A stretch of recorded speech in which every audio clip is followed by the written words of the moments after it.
இந்த கிரிக்கான அந்த ஆந்திராவில் காலை வச்சுட்டான், நிறைய கண்டென்ட்டுக்கு பஞ்சம் இல்லை அப்படிங்கிற மாதிரி ஆந்திராவுக்கு வந்துட்டேன். அதாவது வைசாக்குக்கு வந்துட்டேன். கிரவுண்டுக்கு பக்கத்தில் தான் என் ரூம் இருக்குது. இப்போ தான் ஹைதராபாத் டெஸ்ட் மேட்ச் முடிஞ்ச மாதிரி நம்மளுக்கு இருந்துச்சு. ஆனால் டக்குன்னு வந்து பார்த்தீங்க அப்படின்னா வைசாக் டெஸ்ட் மேட்ச் வந்துருச்சு. இதுவே ஒரு நாள் 5 நாள் நடந்திருந்துன்னு வைங்களேன், கேப் ரொம்ப கம்மியான கேப் தான் கிடச்சிருக்கும். பிளேயர்ஸ் எப்படி ப்ரிப்பேர் ஆகிருப்பாங்கன்னு எனக்கு தெரியல.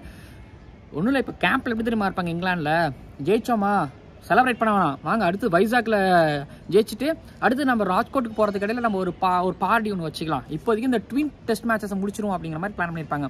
இந்தியாவை பொறுத்த வரைக்கும் இப்போ தானே தோற்றுருக்கும், இதுலேருந்து எப்படா வெளில வருது, தோத்துட்டோம் பரவாடா, என்ன தப்பு பண்ணாங்கிறது நம்மளுக்கு தெரியும்டா, அப்படியே வைசாக்கில் ஜெயிப்போண்டா அப்படிங்கிற மாதிரி இந்தியன்ஸ் வருவாங்க. பட் இந்த வைசாக் டெஸ்ட் மேட்ச் பொறுத்த வரைக்கும் இங்கிலாந்து சைடில் என்ன சொல்லியிருக்காங்கன்னா, பெஸ்ட் பால் பிரெடன் மெக்லம் என்ன சொல்லியிருக்காரு, நாங்கள் பஷீரோட ஆடுறதுக்கு வாய்ப்பு இருக்குது, 4 ஸ்பின்னர்ஸோட ஆடுறதுக்கு வாய்ப்பு இருக்குது, உட்டியும் வெளியில் வச்சுட்டு ஜிம்மி ஆண்டர்சன் டெஸ்ட் மேட்ச்சில் இல்லாமல் விராட் கோலி ஆடும்பொழுது நாங்கள் ஃப்ரெஷ்ஷாக நாங்கள் அப்படியே ஆண்டர்சனை உள்ளே கொண்டு வருவோம் அப்படிங்கிற மாதிரி அவர் சொல்லலை. பட் 4 ஸ்பின்னரோட ஆடுவோங்கிற மாதிரி சொல்லியிருக்காரு.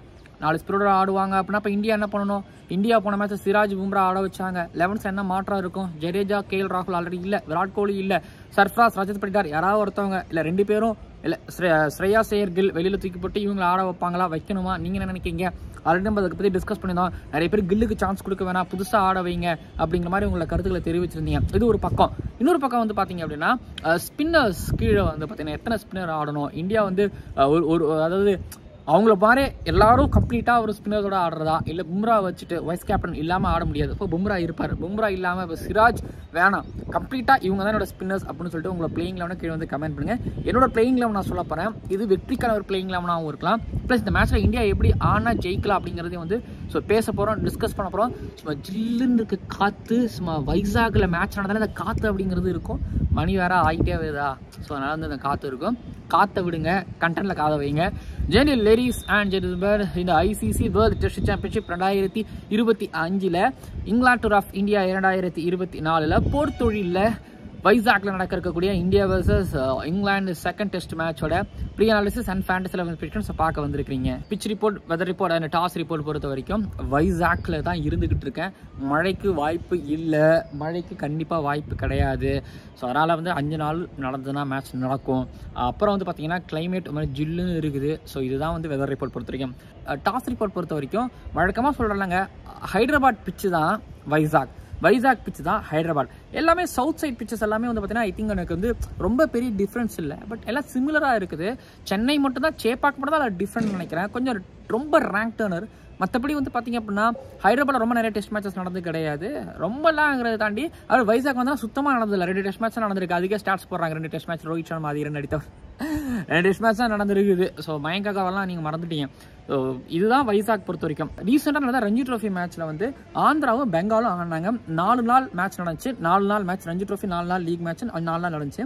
பெங்கால் 409 ரன் அடிச்சாங்க, 126 ஓவர் ஃபேஸ் பண்ணாங்க. அதில் வந்து அனுஷ்டப் அவர் வந்து 125 ரன் 139 பால் குயிக்காக அடிச்சிட்டாரு இல்லைங்களா. ஆனால் திரும்பி சௌரவ் வந்து 232 பாலில் 96 ரன் பெங்காலோட ஓப்பனர் ஓகேங்களா. திரும்பி அபிஷேக் பரல் 121 பாலில் 70 ரன் அடிச்சிருக்காரு. திரும்பி ஆந்திரா பொறுத்த வரைக்கும் 445 ரன் திரும்ப லீடு எடுத்தாங்க, 165 ஓவர் எடுத்துக்கிட்டாங்க. கிட்டத்தட்ட அவங்களும் ஒரு 1.5 நாளுக்கு மேலே பேட் பண்ணாங்க. Ricky Bhui famous wicket keeper SRH கார்டு இருக்காரு, 347 பால் ஆடி 175 ரன் மட்டும்தான் அடிச்சிருக்காரு. அடுத்து ஹனும பிஹாரி 133 பால் 51 ரன் அடிச்சிருக்காரு. திரும்ப பெங்கால் பேட் பண்ணாங்க, 25 ஓவரில் 82 தான் அடிக்க முடியுது. மேட்ச் ட்ரா ஆச்சு. 4 நாள் மேட்ச் நடந்துச்சு. ஸ்பின்னர்ஸ்களுக்கு வாய்ப்பே கிடைக்கல. அதாவது ஸ்பின்னர்ஸ் 2-3 ஸ்பின்னர்ஸ் தான் விக்கெட் எடுத்தாங்க, ஆல் அவுட் ஆனாங்களோ ஒழிய. பட் ஸ்பின்னர்ஸ்களை திண்டாட விட்டு அழுவ விட்டு தான் விக்கெட்ஸ் இங்கே வந்து கிடச்சிது. இது வந்து Ranji trophy, recent past Ranji trophy பொறுத்த வரைக்கும். ரஞ்சி ட்ரோஃபி பொறுத்த வரைக்கும் இப்போ இந்த ரஞ்சி ட்ரோஃபி என்ன சொல்லுது அப்படின்னா, டாஸை வின் பண்ணுங்க, ஃபர்ஸ்ட் பேட்டிங் எடுங்க, நில்லுங்க, டிட்டர்மைண்டாக நில்லுங்க, 1-2 கொடுத்துறாது. ஸோ இது ரஞ்சி ட்ரோஃபி பொறுத்த வரைக்கும். இல்லை நான் அப்படியே சிமிலர்லி வந்து பார்த்தீங்கன்னா இன்டர்நேஷனல் மேட்சஸோட ரிசல்ட்ஸ் இதுதான் சொல்லுது. இங்கே 2 இன்டர்நேஷனல் மேட்சஸ் நடந்திருக்குது. ஒன்று வந்து பார்த்தீங்கன்னா சவுத் ஆஃப்ரிக்கா 2019 இங்கே வந்து ஆடினாங்க. அடுத்து 2016 இங்கிலாந்து இங்கே வந்து ஆடினாங்க. அந்த இங்கிலாந்து 2 மேட்ச்லையும் வந்து பெருசாக வித்தியாசம் இல்லைங்க. பேட்டர்ஸ் டாமினன்ஸ் இங்கே இருந்திருக்கு, ஸ்பின்னர்ஸ்குள்ள டாமினன்ஸ் இருந்திருக்கு. அங்கே ரஞ்சி ட்ரோஃபியில் ஸ்பின்னர்ஸ் விக்கெட் எடுத்தாங்க, பட் விக்கெட் எடுக்கிறது ரொம்ப கஷ்டப்பட்டாங்க. பட் இங்கே வந்து பார்த்தீங்க அப்படின்னா ஸ்பின்னர்ஸ் விக்கெட் எடுத்திருப்பாங்க, ஆனால் ஸ்பின்னர்ஸ் அதிக அதிக விக்கெட் எடுத்ததுல வந்து பாத்தீங்க அப்படின்னா டாமினேட் பண்ணிருக்குது அஸ்வின். சவுத் ஆப்பிரிக்கா அகைன்ஸ்டா 7 விக்கெட் எடுத்திருக்காரு. ஆனா இங்க விராட் கோலி அடிச்சது, ரோஹித் சர்மா அடிச்சது, மயங்க் அகர்வால் அடிச்சது எல்லாமே மேல வந்து பாத்தீங்கன்னா ரஞ்சி ட்ரோஃபி மேட்ச்ல நம்ம சொல்ல முடியாது, அனுஷ்டப் அவர் வந்து பாத்தீங்க அப்படின்னா 139 பால்ல 125 ரன் அடிச்சார்ல, குயிக்கா அடிச்சார்ல. குயிக்கா அடிச்ச மாதிரி இங்க வந்து பாத்தீங்க அப்படின்னா கோலி 167 ரன் அடிச்சிருப்பாரு. ஆனா குயிக்கா இல்ல, 267 பால் அவர் எடுத்திருப்பாரு. புஜாரா 204 பால்ல 119 ரன் அடிச்சிருப்பாரு. India 455 run. சோ ரொம்ப வளவளன்னு இழுக்க விரும்பலங்க. என்னன்னா இங்க ஹைதராபாத் மாதிரி தான், வைசாக் ஹைதராபாத் மாதிரி தாங்க. பிச்சு வந்து பாத்தீங்க அப்படின்னா ஸ்லோயிஷா இருக்கும். சின்ன பவுண்டரி தான், ஆனா பிச்சு ஸ்லோவா இருக்கும். போக போக பாத்தீங்கன்னா ஸ்பின்னர்களுக்கு கை கொடுக்கும். டாஸ் எங்க வின் பண்றது அப்படிங்கிறது ரொம்ப நல்லது. ஸோ அது டே 2ல இருந்து ஸ்லோ ஆகுமா இல்ல டே 4ல இருந்து ஸ்லோ ஆகுமா? டே 4ல அன்னைக்கு ஹைதராபாத்ல பார்க்க முடியுது, பால் மேல வரல, கீழே தான் வந்துச்சு. இங்க அஸ்வின் வந்து சவுத் ஆப்பிரிக்கா அகைன்ஸ்டா 7 for 1 எடுத்திருந்தாரு. அடுத்து 2016 டெஸ்ட் மேட்ச்ல இங்கிலாந்து வந்து 255க்கு ஆல் அவுட் ஆனாங்க. அதுல அஸ்வின் 5 for எடுத்தாரு. செகண்ட் இன்னிங்ஸ்ல அஸ்வின் 3, ஜடேஜா 2, ஜெயந்த் யாதவ் 3 எடுத்திருந்தாங்க. அந்த பக்கம் அதில் ரஷீத் 4 விக்கெட் எடுத்திருந்தாரு. இந்தியாவை 204க்கு ஆல் அவுட் பண்ணாங்க. ஸோ ஸ்கோர் என்ன சொல்லுதுன்னா, ஃபர்ஸ்ட் இன்னிங்ஸ் போக அதாவது மேட்ச் போக போக ஸ்கோர் கீழே சரி வருது. ஆனா 2019ல இந்தியா 323 ரன் அடிப்பாங்க சவுத் ஆப்பிரிக்கா அகைன்ஸ்டா செகண்ட் இன்னிங்ஸ்ல. ஆனா அதுக்கு முன்னாடி South Africa first innings bat பண்ணும்போது 431 ரன் அடிப்பாங்க. ஸோ அதுலயும் எல்கர் 287 பால் பிடிச்சி 160 ரன், குயின் டிகாக் 123 பால் பிடிச்சி 111. அந்த 111 163 அதெல்லாம் பெரிய வித்தியாசம் கிடையாது. ஆனா இங்க என்ன வித்தியாசம் அப்படின்னா, திரும்ப செகண்ட் இன்னிங்ஸ்ல ரோஹித் சர்மா 127 அடிப்பாரு 149 பால்ல. ஸோ இங்க இங்க இங்க இங்க இங்க என்னன்னா, ஹைதராபாடும் வைசாக்கும் நான் ஒரே மாதிரியே நான் சொல்லிட்டேன். ஓகேங்களா, எப்படி ஆடணும் அப்படிங்கிறத வந்து நம்ம கேம் பிளான்ல பேசலாம். டாஸ் வின் பண்ற டீம் வந்து டாஸ் வின் பண்ணி இங்க முதல்ல பேட்டிங் எடுக்கணும். ஓகேங்களா, இப்போ இந்த பிச்சு பொறுத்த வரைக்கும் பிளேயிங் 11 கொஞ்சம் வித்தியாசமா எடுங்க அப்படிங்கிற மாதிரி சொல்லுது. இப்போ உள்ளே வெளியே, அதாவது பிளேயிங் 11 எடுத்துக்கிட்டீங்க அப்படின்னா அங்க சொல்லிட்டாரு பிரெண்டன் மெக்கம், நாங்கள் வந்து 4 ஸ்பின்னரோட கூட வரதுக்கு வாய்ப்பு இருக்குது அப்படிங்கிற மாதிரி சொல்லிட்டார். ஸோ செஞ்சாலும் செய்யக்கூடியவருங்க, சும்மா பேச்சுக்கெல்லாம் கிடையாது, செஞ்சாலும் செய்யக்கூடியவர். அதனால எனக்கு அதில் பெருசாக மாற்றினாலும் சந்தோஷம். பிரெண்டன் மெக்கலம் இருக்கிற வரைக்கும் இங்கே ட்ரை பண்ணி பார்க்கலாமெல்லாம் கிடையாது. இது ஒர்க் அவுட் ஆகும், ஒர்க் அவுட் ஆகும்னா பயன்படுத்துவார், ஒர்க் அவுட் ஆகாதுன்னா பயன்படுத்த மாட்டார். அதனால அவங்க 11 பொறுத்த வரைக்கும் பஷீர் ஆனால் பெரிய ஆச்சரியத்துக்கு இல்லை. அப்படி யார் வெளியில் போவாங்கன்னா, எனக்கு வந்து உட்டு இருக்கட்டும், ஒரு ஃபாஸ்ட் பாலர் இருக்கட்டும். அப்போ உட்டுக்கு பதிலாக ஜிம்மி ஆண்டர்சன் ஆட வைக்கலாம், நியூ பாலுக்கு ஆட வச்சுட்டு. இப்போ எனக்கு லீட்ஸ் விட எனக்கு வந்து இவர் பெரிய எஃபெக்டிவாக, ரேஹான் அகமது பேட்டிங்கில் கொஞ்சம் எஃபெக்டிவாக இருக்காருங்கிறதுனால ரேஹான் அகமது கொண்டு வரலாம். பட் லீட்ஸ் அந்த அளவுக்கு எஃபெக்டிவாக இருக்காருங்கிறதால இன்ஜுரியாகவும் இருந்தாருங்கிறதுனால லீட்ஸ் எடுத்துட்டாங்க அப்படின்னா அதில் பஷீர் ஆஃப் ஸ்பின்னர் இருப்பார், ரூட் ஒரு ஆஃப் ஸ்பின்னர், இவர் ஒரு ஆஃப் ஸ்பின்னர், ப்ளஸ் அதை தாண்டி வந்து பார்த்தீங்கன்னா Tom Hartley left arm spinner, Rehan Ahmed leg spinner. So variety அவங்களுக்கு கிடைச்சிடும். இது இங்கிலாண்டோட 11 பொறுத்த வரைக்கும் பர்ஃபெக்டாக இருக்குது. இப்போ இந்தியாவோட 11 பொறுத்த வரைக்கும் ஸ்குவாடை பற்றி பேசும்பொழுதே நம்ம பெருசாக வந்து டிஸ்கஸ் பண்ணி வச்சுருந்தோம். அவங்களோட என்னங்க இது ஸ்குவாடு அப்படிங்கிற மாதிரி பேசி, அதில் என்னங்க அது 11 அப்படிங்கிற மாதிரி நம்ம பேசியிருந்தோம். ஸோ இப்போ நீங்கள் கமெண்ட் பண்ணலாம். என்னோட 11 நான் கில்ல ஆட வைப்பேன், சான்ஸ் கொடுப்பேன். ஸ்ரேயாஸ் ஐயருக்கு நான் ஒரு சான்ஸ் கொடுப்பேன். டக்குன்னு என்னோட சீனியர் ப்ரோஸை நான் டக்குன்னு வெளியில் எடுத்து வைக்க மாட்டேன். என்னோட 11 பொறுத்த வரைக்கும் உங்களோட 11 என்னங்கிறத மறக்காம கீழே வந்து பதிவு பண்ணுங்க. டெபியூ அப்படிங்கிறது வந்து ஒருத்தவங்க ரஜத் படிடார், சர்ஃப்ராஸ். ரஜத் படிடார் 1 down பேஸுக்கான ஒரு பேக்கப்பாக நான் பார்க்குறேன். நம்பர் 4ல ரஜத் படிடார் இல்லாத நான் வந்து சர்ஃப்ராஸ்க்கான இந்த மேட்ச்சில் வந்து டெபியூட்டண்ட்டாக நான் இன்ட்ரோடியூஸ் பண்ணேன்னா ரொம்ப வருஷமாக நல்லா ஆடிட்டு இருக்காரு. ரஜத் படிடார் இந்த காலகட்டத்தில் கூட இருக்கலாம், கோவிட்க்கு முன்னாடி ஒரு சீசன். பட் சர்ஃப்ராஸ் முன்னில இருந்தே ஃபைட் பண்ணிட்டு இருக்காருங்கிறதுல சர்ஃப்ராஸுக்கு நான் வந்து கேப் கொடுப்பேன். ஸோ என்ன 11th வந்து நான் அக்சர் பட்டேல ப்ரொமோட் பண்ணி விடுவேன். கேஎஸ் பரத்துக்கு முன்னாடி அஸ்வின் வழக்கம் போல ஒரு பிளேஸ்ல வருவார். குல்தீப் யாதவுக்கு இந்த மேட்ச்ல சான்ஸ் கொடுத்துட்டு, அண்ட் சிராஜ் எனக்கு என்னன்னா பும்ரா ஒரு இன்ஜுரி பிளேயராக இருக்காருங்கிறதுனால, ஸோ பும்ராவுக்கு சப்போர்ட்டிவாக ஒரு ஃபாஸ்ட் பாலர் தான் இல்லை உட்கார வச்சுட்டு, ஏன்னா விராட் கோலி இருக்கும்போதுமே எப்படி 2 ஃபாஸ்ட் பாலரோட தான் ஆடுவார், தோனி இருக்கும்போதுமே 2 ஃபாஸ்ட் பாலரோடவே ஆடுவார். பட் ஆனால் இப்போ ட்ரெண்டை மாற்றி வச்சுட்டாங்க. இப்போ இங்கிலாந்து வந்து அந்த கேள்வியை கொஞ்சம் இன்க்ரீஸ் பண்ணி வச்சிருக்காங்கிறதுனால, ஸோ நான் இப்போ என்னன்னா சௌரவ் குமாரும் இங்கே நல்லா போடக்கூடியதான். சௌரவும் நல்லா போடுறவர், அவரோட வெரைட்டி ப்ளஸ் அவரும் பேட்டிங் நல்லாவும் பண்ணுவார். சுந்தர் இருந்தாலும் லெஃப்ட் ஹேண்டர் அட்வான்டேஜ் இருக்குது. சார் லெஃப்ட் ஹேண்டருங்கிறத தாண்டி ஓரளவு அக்ரெசிவாக பேட்டிங் பண்ணுவார் ஒன்று இருக்குது. ஸோ குல்தீப் யாதவ் தூக்கி ஃப்ளைட் பண்ணுவார், அக்செப்ட்ல ஆம்பால் நேராக போடுவார். ஆனால் சௌரப் கிட்ட எக்கச்சக்கமான வெரைட்டிஸ் இருக்குது லெஃப்ட் ஆர்ம் ஸ்பின்னருங்கிறத தாண்டி. பட் சுந்தர் வந்து குயிக்காக நேராக போடுவார். 2 off spinner 2 left arm spinner variety அப்படி போவாங்களா? எப்படி போனாலும் வந்து பார்த்தீங்க அப்படின்னா இது நல்ல டீமாக தான் இருக்கும் பவுலிங் பொறுத்த வரைக்கும். ஓகேங்களா, ஓரளவு வெரைட்டி நல்ல டீமுக்கு தாண்டி ஒரு வெரைட்டி கிடைக்குதுங்களா. அந்த பக்கத்தில் வந்து நிறைய ரைட் ஹேண்டர்ஸும் இருக்கிறாங்க, 2 3 லெஃப்ட் ஹேண்டர்ஸும் இருக்கிறாங்கிறதுனால ஸோ இந்த பக்கத்துலேருந்து எது நீங்கள் 3 லெஃப்ட் ஆர்ம் ஸ்பின்னரோட போனாலும் சரி, 4 லெஃப்ட் ஆர்ம் ஸ்பின்னரோட போனாலும் சரி, 2 ஒரு ஆஃப் ஸ்பின்னரோட போனாலும் சரி, ஸோ பர்ஃபெக்டாக தான் இருக்கும். என்னோட 11s இதுதாங்க. நான் ஐ திங்க் யாருக்காவது ஒருத்தவங்க ரெஸ்ட் கொடுத்தா நான் ஃபாஸ்ட் ப்ளஸ் ரெஸ்ட் கொடுப்பேன். என்னோட 11s இதுதான். அண்ட் இப்போ அடுத்து நம்ம கேம் பிளானுக்கு நுழையலாம். இன்ட்ரெஸ்டிங்காக இருக்க போகுது. நான் பிச் ரிப்போர்ட் பேசும்போது அவசரமாக இருக்குது அப்படின்னு சொல்லிட்டு நான் போயிட்டேன். நான் பேச வேணாம் அப்படிங்கிற மாதிரி நினச்சேன். பட் பேசலாம். 2016 அந்த 2 இன்டர்நேஷனல் மேட்சை பற்றி நான் சொல்லிடுறேன். இந்தியா 455 ரன் அடிச்சாங்க, 129 ஓவர் எடுத்துக்கிட்டாங்க. இங்கிலாந்து 102 ஓவர் எடுத்துக்கிட்டாங்க, வெறும் 255 ரன் எடுத்தாங்க. ஸ்டோக்ஸ் 157 பால்ல 70 ரன்னு, பேர்ஷோ 152 பால்ல 53 ரன்னு, ரூட் 98 பால்ல 53 ரன்னு, அஸ்வின் 5 விக்கெட் எடுத்தாரு. அடுத்து செகண்ட் இன்னிங்ஸ் எடுத்துக்கிட்டீங்கன்னா இந்தியா கொஞ்சம் குயிக்காக ஆனாங்க, பெரிய ரன் வச்சு குயிக்காக ஆனாங்க. ஆனால் இந்த பக்கத்தில் வந்து பார்த்தீங்கன்னா இங்கிலாந்து சைட்லேருந்து 97 ஓவர் ஆனாங்க, 158 ரன் மட்டும் தான் அடிச்சாங்க. மேலே குக்கு 188 பால்ல 54 ரன்னு, ஹமீது 144 பால்ல 25 ரன்னு, ரூட் 107 பால்ல 25 ரன்னு. டார்கெட் 400 மேலே வந்துச்சு. ஸோ டிஃபென்ஸ் கேமுக்கு போனாங்க, நின்று ட்ரா பண்ணலான்னு பார்த்தாங்க. கேம் 5 நாள் வரைக்கும் போச்சு. ஆனால் ட்ரா பண்ணமல இந்தியன் டீமோட ஸ்பின்னர்ஸ் ஜெயந்த் யாதவ் 3, அஸ்வின் 3, ஜடேஜா 2 எடுத்து காலி பண்ணாங்க. ஸோ நில்லுங்க, ரன் வரும். உங்கள் டிஃபென்சிவ் டெக்னிக் இங்கே ரொம்ப நல்லா இருந்துச்சுன்னா உங்களால் வந்து சர்வை பண்ண முடியும். பட் ஸ்கோர் திருடிக்கிட்டே இருக்கணும். ஸோ இது ஒரு பக்கம். சொல்கிறது என்னென்னா ஹைதராபாடும் வைசாக்கும் ஒன்று தான். பட் இங்கே பென் ஸ்டோக்ஸோட கேப்டன்ஸ்க்கு எதிராக எப்படி பேட் பண்ணணும் இந்தியன்ஸ்கள் அப்படின்னா டிஃபென்சிவ் டெக்னிக் ரொம்ப சூப்பராக இருக்கணும். அதே நேரத்தில் ஸ்கோரும் எடுக்கணும். ஓகேங்களா? அதாவது இதுதான் ஹைதராபாத்தில் எப்படி ஸ்கோர் பண்ணாங்க இந்தியாவும் இங்கிலாண்டும். ஃபர்ஸ்ட் இன்னிங்ஸில் எப்படி ஸ்கோர் பண்ணாங்க இந்தியா, டீப் ஸ்கொயர் லெக்கில் எந்த ஃபீல்டரை வச்சாலும் ஸ்ரேயாஸ் ஐயரும் KL ராகுலும் தலைக்கு மேலே தூக்கி 6 அடித்தாங்க. ஜெய்ஸ்வால் தடையற தாக்கா அப்படிங்கிற மாதிரி போட்டு ஸ்கோர் அடிச்சுக்கிட்டே இருந்தார். பட் இன்னொரு பக்கம் வந்து பார்த்தீங்க அப்படின்னா செகண்ட் இன்னிங்ஸில் வந்து ஃபீல்ட் சைட் விரிவுபடுத்திட்டாங்க. அதனால சிங்கிள்ஸ் டபுள்ஸ் எடுத்துக்கிட்டு அப்பப்போ 4-6 அடிச்சுட்டு ரன் எடுத்துக்கிட்டு இருந்தாங்க.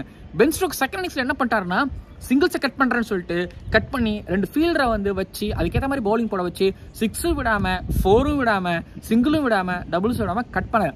வைசாக்லேயும் அதே தான் பண்ணார். பட் வைசாக் ரொம்ப குட்டிங்கிறதுனால ஸோ கண்டிப்பாக இந்தியன்ஸ்க்கு பொறுத்தவரை அக்ரெசிவாக ஆடுறதுங்க தாண்டி ஒரு பால் டிஃபென்ஸ் சரியாக பண்ணுறாங்க. டிஃபென்ஸ் பண்ண ரொம்ப சரியாக போகணும். அட்டாக் பண்ணுறாங்களா சரியாக வெளியில் அடிக்கணும். எந்த பால் ப்ளே பண்ணாலும் சரியாக ப்ளே பண்ண வைக்கணும்.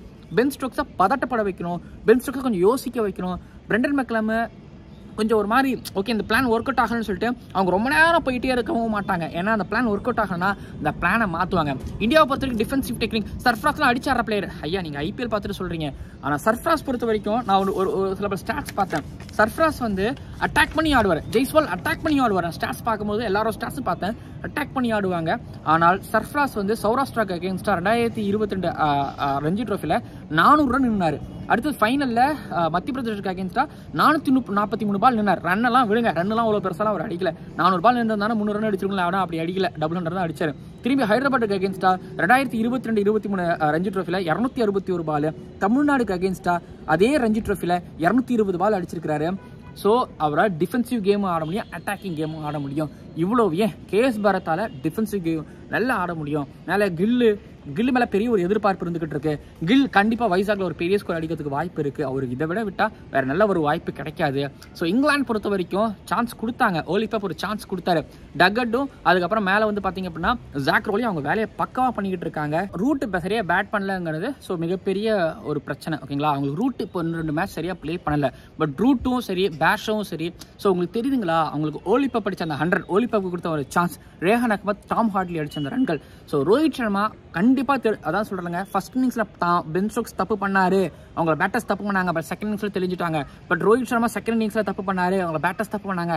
பட் இப்போ தெளிகிறதுக்கு வாய்ப்பு இருக்குது, டைம் இருக்குது, யாரும் கற்றுப்பாங்க. குயிக் லேர்னர்ஸ் தான். அடாப்டேஷன் கொஞ்சம் பிரச்சனையாக இருக்கும். பட் சில நேரங்களில் கற்றுக்கிறதுக்கும் வாய்ப்புகள் இருந்துகிட்டு இருக்குங்கிறதுனால இந்த மேட்ச் கண்டிப்பாக நல்லா இருக்கும். இந்தியன்ஸ் நல்லா பர்ஃபார்மன்ஸ் பண்ணுவாங்க அப்படிங்கிற மாதிரி வந்து ஸோ நான் எதிர்பார்க்குறேன்.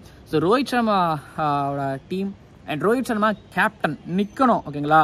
நீங்கள் ஆடி இருக்கீங்க. அட்டாக்கிங் இன்டென்ட்லாம் அங்கே தூக்கி குப்பையில் போட்டுட்டு இன்டென்ட்டை வச்சுக்கோங்க. ஆனால் குப்பையில் தூக்கி போனால் இன்டென்ட்டை வச்சுக்கோங்க.